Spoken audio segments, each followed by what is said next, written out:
তাহলে দেখ আজকে আমরা যে টেস্ট করছি এটা হচ্ছে কার্বোহাইড্রেটের শনাক্তকরণ। কার্বোহাইড্রেটের শনাক্তকরণ বিভিন্ন পরীক্ষার মাধ্যমে করা হয়।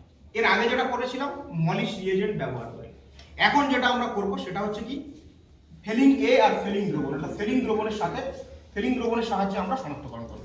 তাহলে এই যে মেজারমেন্ট করবো এই আমরা, ঠিক আছে, চোখের মধ্যে এখানে 2.5 ml ফেলিং সলিউশন 2 নেব, ফেলিং সলিউশন 2, আর 2.5 ml নেওয়া হবে ফেলিং সলিউশন 1 দিয়ে মোট 5 ml হবে। তাহলে আমরা শুরুতে 5 ml ফেলিং এ, 2.5 ml ফেলিং এ আর 2.5 ml ফেলিং বি নিয়ে নিচ্ছি। ঠিক আছে, 2.5 ml ফেলিং এ, এটা 2.5 ml নিলাম ফেলিং এ, আর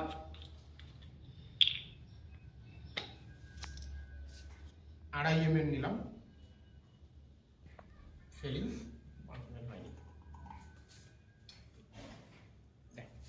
তাহলে এটা হয়ে গেল কি, এটা হয়ে গেল ফেলিং সলিউশন। কত ml ফেলিং সলিউশন দিয়েছি? ঠিক আছে, এইবার আমরা একটা টেস্ট টিউব, এখানে এই টেস্ট টিউব বলছি বিকার, এটাকে বিকার বলে, বিকারটা নিলাম আর এই সলিউশনটা দিয়ে দিলাম এতে। ঠিক আছে, ফিলিং সলিউশনটা এর মধ্যে আমরা দিয়ে দিলাম। এরপরে এর মধ্যে 2 ml, বেশি নয়, কত ml? 2 ml মানে খুবই অল্প। আমরা আমাদের এর মধ্যে কি আছে? কার্বোহাইড্রেট আছে। ঠিক আছে, এর মধ্যে কি আছে? কার্বোহাইড্রেট। আমরা গ্লুকোজ নিয়েছি, গ্লুকোজ একটা কার্বোহাইড্রেট, তাহলে গ্লুকোজের সলিউশন নিয়েছি। এই গ্লুকোজের সলিউশনটা এর মধ্যে 2 ml দিচ্ছি। 2 ml হয়েছে?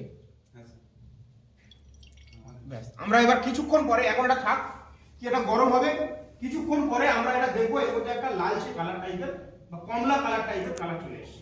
যদি এই কালারটা আসে তাহলে ভাববো আমরা যে সলিউশনটা প্রথমে নিয়েছিলাম এই সলিউশনটা এটা কি কার্বোহাইড্রেট।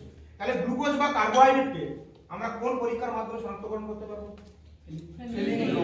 পরীক্ষার প্রশ্ন পড়বে অবশ্যই যে গ্লুকোজকে কিভাবে শনাক্তকরণ করা হয়। তাহলে ফিলিং দ্রবণের সাহায্যে গ্লুকোজকে শনাক্তকরণ করা যায়। কারণ কি ফিলিং দ্রবণের সাহায্যে শনাক্তকরণ করা যায় কেন? কারণ গ্লুকোজের মধ্যে অ্যালডিহাইড গ্রুপ থাকে, আর আমরা অলরেডি আগে পড়েছি অ্যালডিহাইড চ্যাপ্টারে যে অ্যালডিহাইড ফিলিং দ্রবণে ছড়াতে। কি বলে বোঝা গেল? তো ঠিক আছে, আমরা আবার পরিবর্তনটা দেখি। 5 মিনিট পরে আবার ফিরে আসছি আমাদের ক্লাসের মধ্যে। ঠান্ডা পড়ে গেছে না, দেখ এবার দেখ কালারটা চেঞ্জ হবে না। এটা সবার প্রত্যেকের হাতে দেওয়া যাবে না। কেন দেওয়া যাবে না? কারণ এটা সমস্যা আছে, এই অনেক ঝামেলা, গরম করা, সবাই দেখে নেয়। দেখ কালার চেঞ্জ হচ্ছে, কালার চেঞ্জটা দেখা সুন্দরভাবে। আমি একটু উঁচু করছি আবার, কালার চেঞ্জটা দেখা।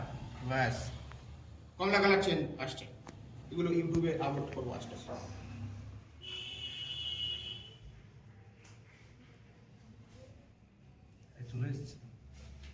দেখ সুন্দর, এবার কালার, এবার সুন্দর কালার চেঞ্জ হচ্ছে। ফোটালে আরো কালার চেঞ্জ হবে। এটা যদি ফোটার টেম্পারেচারে যায়, দেখ দেখ তোরা দেখ, সবাই দেখ। হ্যাঁ ওই কালারটা চলে এসেছে। আরো আসবে, আরো আসবে কালার, সুন্দর কালার আসবে, সুন্দর কালার আসবে।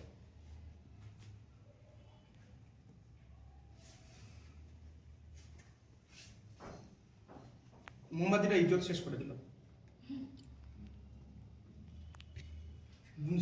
বুনসের ভান্ডারের জায়গায় মোমবাতি, ভালো কাজ হচ্ছে। হ্যাঁ ভালো কাজ হচ্ছে, দেখি চলো একটু নাড়া দিই। দেখ আর গরম করবো না, অন্য প্র্যাকটিক্যালে যাবো। তাহলে দেখ দেখ দারুণ কালার এসছে, আগের থেকে ভালো কালার এসছে। দেখ কালারটা চেঞ্জ হয়ে গেছে, দেখ কমলা কালার এসছে, কমলা কালার, কমলা, কমলার বনবাস।